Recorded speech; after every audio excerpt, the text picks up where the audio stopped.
আসসালামু আলাইকুম গাইস। এই যে প্রবাসে আইছি, 5 লাখ টাকা খরচা করি বিদেশ আইছি।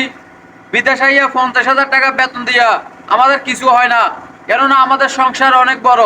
তার কারণে আমাদের কাজের ফাঁকে ফাঁকে এই যে দেখছেন ময়লাগুলা, এই ময়লাগুলা ফালাইলে 30 টাকা দিব, 30 রিয়াল, বাংলা 900 টাকা। এটা আমি এই ময়লাগুলো লইছি, এই ময়লাগুলো এখান থেকে নিই, ওইখানে ডাস্টবিনে ফালাই দিব। আমাকে 30 টাকা দিব, 30 রিয়াল দিব। তো যারা প্রবাসে আসার জন্য চিন্তা ভাবনা করতেছি, যারা প্রবাসে আছে তারা আপনার কাজের ফাঁকে ফাঁকে ওভারটাইম করার কিছু চেষ্টা করতে হবে। নইলে আপনার স্যালারি, এই স্যালারি দিয়া আপনার ফ্যামিলি, আপনার বউ বাচ্চা ফালতে পারবেন না। তার কারণে যদি পারেন, ময়লা হোক, বাথরুমের ময়লা হোক, ড্রেন সাফ করা, কোনো পূজার কাজ, কোনো কষ্টের কাজ, বলকটা না দেড়ে করতে হবে। কেন ভাই, এখানে বিদেশ 5 লক্ষ টাকা দিয়া বিদেশ এসেছি, 50,000 টাকা বেতন দিয়া আপনার সংসার চলবে না। এখানে আবার খানা আছে, রুম ভাড়া আছে, আকামা আছে, বিভিন্ন খরচা আছে, ওয়াইফাই বিল আছে, এমবির বিল আছে, অনেক টাকা। আমাদের বাংলাদেশে 500 টাকার এমবি ঘুরাইলে 1 মাস ব্যবহার করা তা, আর এখানে 6,000 টাকার বাংলা, 6,000 টাকার এমবি ঘুরা লাগে। 200 রিয়ালের এমবি ঘুরাইলে 1 মাস ব্যবহার করা তা।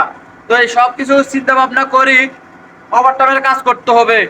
কোনো জিনিস, ময়লা হোক, ডাস্টবিনের জিনিস হোক, ড্রেন সাফ করা, ড্রেনে হোক, প্রত্যেক প্রবাসী ওভারটাইমের কাজ করতে হবে। তখন আপনি দুইটা পয়সা হাত খরচার জন্য আপনার এই টাকাগুলো সারে যাবে।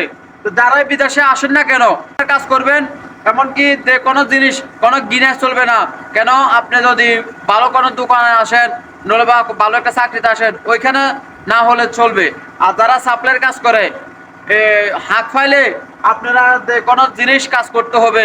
কেন, বিদেশে এসেছি আমরা টাকা কামানোর জন্য, ইনকাম করার জন্য, এখানে বিলাসিতা করার জন্য এসেছি না।